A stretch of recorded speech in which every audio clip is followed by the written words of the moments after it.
So now they're telling them that the church is going to be caught up to heaven, and then somebody else is going to go through tribulation.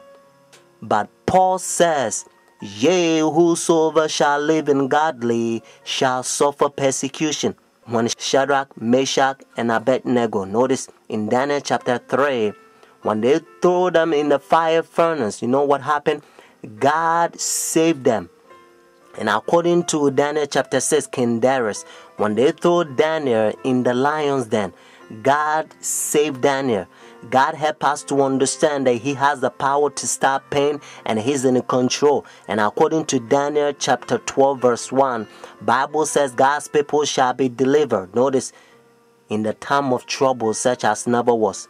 So you don't have to fear mankind. Do not accept that satanic doctrine or gospel, so to speak. It's coming from the Jesuit, the Vatican. You eating Catholic doctrine. That's what you are eating. That's why, and again, Revelation chapter 17, the Bible called this power whore, the mother of harlot. Means if this power is a mother, notice, that means that this power has a daughters. It's a Sunday churches that they accept their sun worship day. That's why it's Sunday. And watch even the spellings, you find out that's what it is. So friends, Jesus Christ is coming. Whether you go to church or not, friends, take a stand now. Saturday is the biblical day, the Sabbath, because God knows that in the end, the devil's going to make a lot of people forget the day. It's the holy day that it proves that He's the one who created heaven and the earth.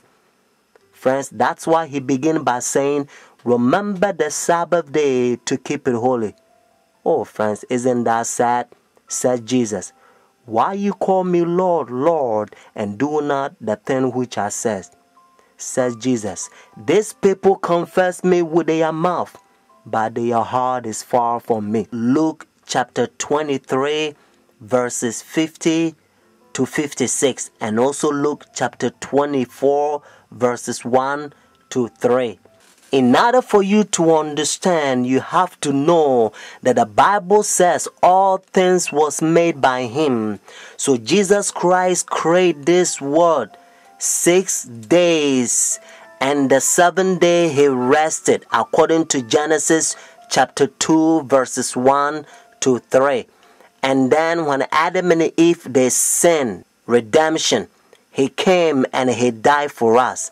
Friday on the cross, Jesus Christ, He says it is finished. And then He rested on the Sabbath day. Notice when the sun was going down, Friday evening, they buried Jesus Christ. So the early day in the morning, notice, according to Luke chapter 24, verses 1 to 3, Jesus Christ rose on Sunday. So Jesus Christ kept the Sabbath after the creation, and He kept the Sabbath after redemption. It's a beautiful thing if you understand. That's what biblical Sabbath is all about. And now look how they're uniting their churches. Notice Sunday churches to so-called the mother of the church. They are ecumenical unity. Your Holiness, may I present Archbishop Kayang Barsamian, Primate of the Eastern Diocese of the Armenian Church in America. May I present Archbishop Yichen Akachi, the Legate and Ecumenical Officer of the Eastern Diocese of the Armenian Church in America and President of the National Council of Churches in the United States. Holiness, may I present Reverend Dr. Donald McCoy, representing the presiding Bishop Mark Hansen of the Evangelical Lutheran Church in America. Holiness, may I present Bishop Jeremiah J. Park, Bishop of the New York Annual Conference of the United Methodist Church.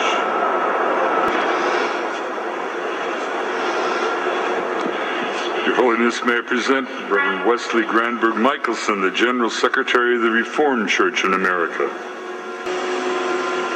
Your Holiness, may I present Reverend Dr. Clifton Kirkpatrick, the stated clerk of the General Assembly of the Presbyterian Church in the United States.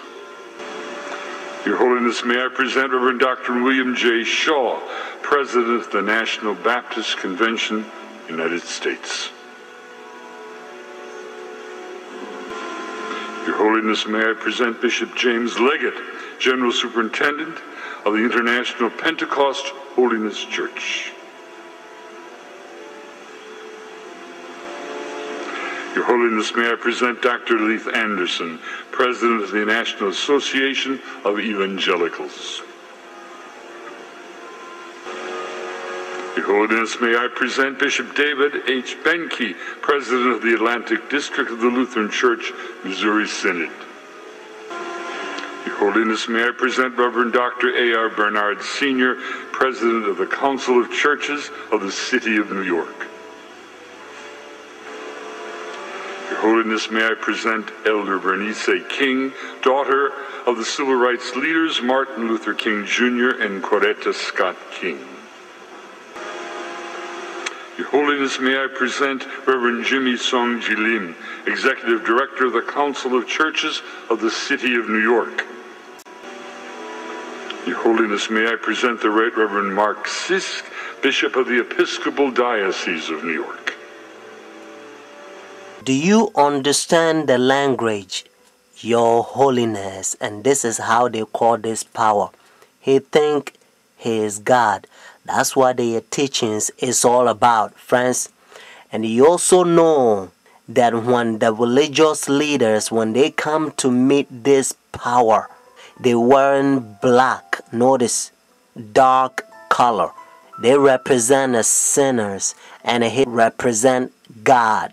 And now listen to what Bible says. This is the chapter. Notice 2 Thessalonians chapter 2.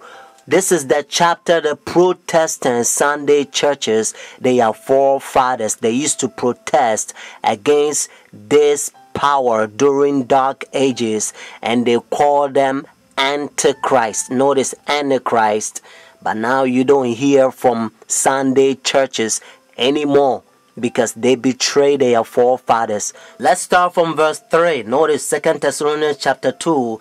Let no one deceive you by any means, for that day will not come unless the falling away comes first, and the man of sin is revealed, the son of perdition, who opposes and exalts himself above all that is called God, all that is worshipped, so that he sit as God in the temple of God, showing himself that he is God. Do you not remember that when I was still with you, I told you these things? And now you know what is restraining, that he may be revealed in his own time. Notice what it says in verse 7. For the mystery of lawlessness is already at work. Only he who now restraining will do so until he is taken out of the way. And then the lawless one will be revealed, whom the Lord will consume with the breath of his mouth and destroy with the brightness of his coming. The coming of the lawless one is according to the working of Satan, with all power, signs, and lying wonders, and with all unrighteousness, deception among those who perish, because they do not receive the love of the truth, that they may be saved. Friends, I urge you to call this number and order your own book. And the name of the book is The Great Controversy. Notice, The Great Controversy. And by the grace of God, you're going to become a better Christian. You're not going to fall to this Christianity that has become like a coffee and milk shake together, because the man of sin infiltrating the churches and they destroying doctrines.